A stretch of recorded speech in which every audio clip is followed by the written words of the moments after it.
एक सास ने दूसरी सास को कैसे सिखाया सबक। माँ, मैं बहुत थक गई हूँ। घर संभालते संभालते यहाँ मेरी थकान किसी को नज़र नहीं आती। कुछ दिन आराम करना चाहती हूँ। सोच रही हूँ कुछ दिनों के लिए अपने मायके आ जाऊँ। आते हुए अपने बच्चों को भी साथ ले आऊँ। वे वहीं से स्कूल चले जाएंगे। आखिर एक ही शहर में ससुराल और मायका होने का कुछ तो फ़ायदा मिले। नम्रता ने फ़ोन पर अपनी माँ से कहा। पार्वती जी ने दूसरी तरफ से कहा, हाँ बेटा, जब तेरी इच्छा हो आ जाना। आखिर ये तेरा भी तो घर है। ठीक है माँ, तो मैं कल ही आ जाऊँगी। नम्रता खुश हो बोली, हाँ बेटा, कल आ जाओ, मैं तुम्हारा इंतज़ार करूँगी। अभी मैं फ़ोन रखती हूँ, मुझे मंदिर भी जाना है। कमला जी ने फ़ोन रख दिया और सीधे किचन में गई। किचन में खाना बना रही बहू से बोली, अरे अनुपमा, सुनो, कल तुम्हारी ननद आ रही है। आज बाजार जाकर फल सब्जी और मिठाइयाँ लेकर आना। बेचारी मेरी बेटी ससुराल में नौकरों की तरह काम करती है और उस पर कोई ध्यान ही नहीं देता। यहाँ आएगी, कुछ दिन रहेगी तो उसका मन और तबीयत अच्छे रहेंगे। सास के मुंह से ऐसी बातें सुनकर अनुपमा का चेहरा उतर गया।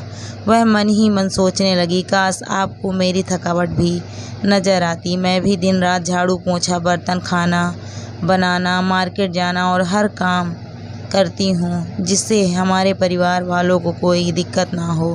काश आप मुझ पर भी ध्यान दे पाती। आपकी बेटी तो जब मन में आता है तब यहाँ आ जाती है, लेकिन मैं साल में एक बार ही अपनी माँ के पास जाती हूँ, तब भी आपको प्रॉब्लम होती है। मैं भी इंसान हूँ, मेरा भी मन है। मुझे भी लगता है अपने माँ के पास जाकर थोड़ा आराम करूँ, सुख दुख की दो चार बातें करूँ, अपना मन हल्का करूँ। भगवान, अब तुम ही कुछ करो ताकि मेरी सास की आंखें खुले और उसे मेरी थकावट भी नज़र आए। शाम तक भगवान ने जैसे अनुपमा की सुन ली और उसकी ननद का फ़ोन आया। ननद ने अपनी माँ से कहा कि उसकी सास ने उसे मायके आने के लिए मना कर दिया है, इसीलिए इस बार वो नहीं आ सकती। पार्वती जी बोली, ऐसे कैसे मना कर दिया? पहले तो कभी वह तुम्हें आने के लिए नहीं रोकती थी, इस बार भला क्या हो गया? लाओ मेरी बात कराओ उनसे, मैं समझाती हूँ। नम्रता ने फ़ोन अपनी सास के पास दिया। पार्वती जी ने कहा, नमस्कार समधन जी, आपसे कुछ कहना था। समधन जी ने कहा, कहिए। दरअसल नम्रता कल त्योहार है, इसीलिए अपने मायके आना चाहती है। अगर आप उसे भेज दें तो अच्छा रहेगा। नम्रता की सास ने कहा, देखिए समधन जी, आपकी बेटी मायके जाकर इस बात के लिए हमने उसे कभी नहीं रोका और इस बात से हमें कोई प्रॉब्लम भी नहीं है। कुछ दिनों पहले मैं अपने रिश्तेदार की शादी में गई थी। वहाँ आपकी बहू अनुपमा की माता जी से मिलने का मौका मिला। उनसे गपशप करने के दौरान उनकी बातों से पता चला कि अनुपमा को साल में एक ही बार अपने मायके जाने को मिलता है और वह भी कम समय के लिए। मुझे लगता है आपको पहले अनुपमा को उसके मायके भेज देना चाहिए और वह जब मायके होकर आ जाएगी तो मैं नम्रता को आपके पास भेज दूँगी। एक बहुत ज़रूरी बात जो मुझे लगता है आपको समझ लेनी चाहिए कि आपको अपनी बहू को भी बेटी की तरह या बेटी से भी ज़्यादा प्यार देना चाहिए। उसे भी मायके जाने की इच्छा होती होगी।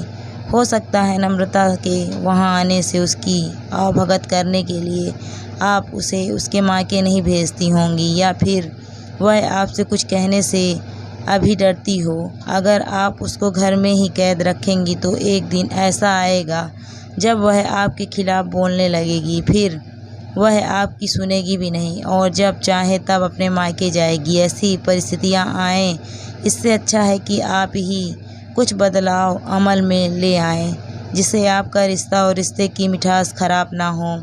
पार्वती को अपने समधन की हर एक शब्द में सच्चाई नज़र आई। उन्हें महसूस हुआ कि उन्होंने अपनी बेटी के प्यार में अंधे होकर कभी भी अपनी बहू के मन का विचार नहीं किया। उन्होंने हमेशा ही अपनी बेटी को अपने बहू से ऊपर रखा। दूसरी तरफ नम्रता भी अपनी भाभी के बारे में हो रही इस बातचीत को सुन रही थी। उसने भी रियलाइज़ किया कि वह कभी भी अपनी भाभी के साथ ठीक से बात नहीं करती और जब जब वह अपने मायके जाती है तो भाभी थोड़ी उदास रहती है। पार्वती जी ने अपनी बहू को बुलाया और उसे कहा कि अनुपमा कुछ दिनों के लिए नम्रता नहीं आने वाली, इसीलिए पहले तुम अपने मायके होकर आओ। यह सुनते ही अनुपमा का चेहरा खिल गया, क्योंकि यह पहली बार था जब उसकी सास ने सामने से उसे अपने मायके जाने के लिए कहा था।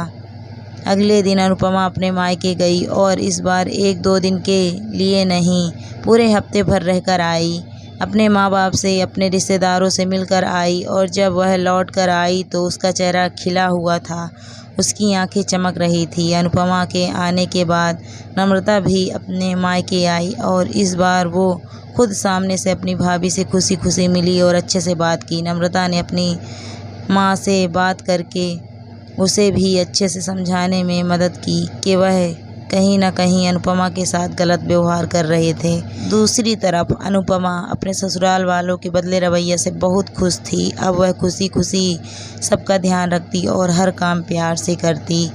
वह ध्यान रखती कि कोई भी ऐसी बात या काम ना करे जिससे घर में तनाव का माहौल पैदा।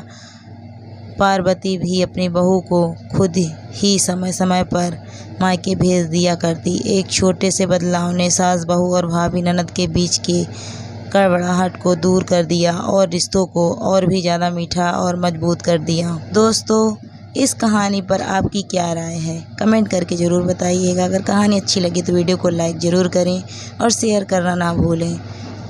वीडियो को पूरा देखने के लिए आपका धन्यवाद दोस्तों।